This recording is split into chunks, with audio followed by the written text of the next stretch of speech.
வணக்கம். நம்ம இன்னைக்கு சம்பா அரிசி தேங்காய் பால் கஞ்சி எப்படி பண்ணலான்னு பார்க்கலாமா? அதுக்கு நான் வந்து சம்பா அரிசி பொடி எடுத்து வச்சிருக்கேன்.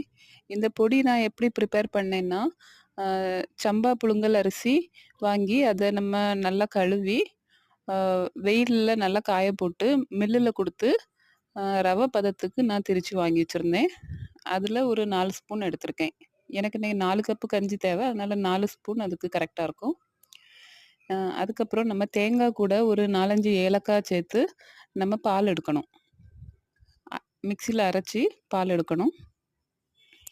முதல் பால நம்ம தனியா மாத்தி வைக்கணும். அத நம்ம லாஸ்ட்டு தான் சேர்ப்போம்.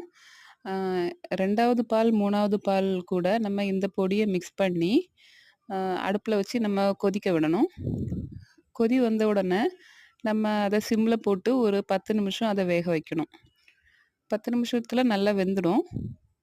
வெந்ததுக்கு அப்புறமா, அதில நம்ம உப்பு, அப்புறம் அ நம்ம முதல் தேங்காய் பால் எடுத்து வச்சிருந்தோம்ல, அந்த பாலையும் இப்போ நம்ம இதில சேர்க்கணும். முதல் தேங்காய் பால சேர்த்த உடனே நம்ம தீய ஆஃப் பண்ணிறணும். அ அத நம்ம கொதிக்க விடக்கூடாது. இந்த கஞ்சி வந்து நம்ம நல்ல தண்ணி போல தான் இருக்கணும். நல்ல தண்ணி போல இருந்தா தான், இது ஆறி வரும்போது கொஞ்சம் திக்னஸ் குடுக்கும். அப்போ கரெக்ட்டா இருக்கும்.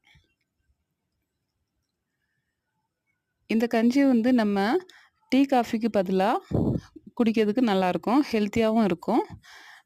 இதில நம்ம தேங்காய் பால்லாம் சேர்த்துருக்கனால டேஸ்ட்டு ரொம்ப நல்லாயிருக்கும். எல்லாரும் செய்து பாருங்க.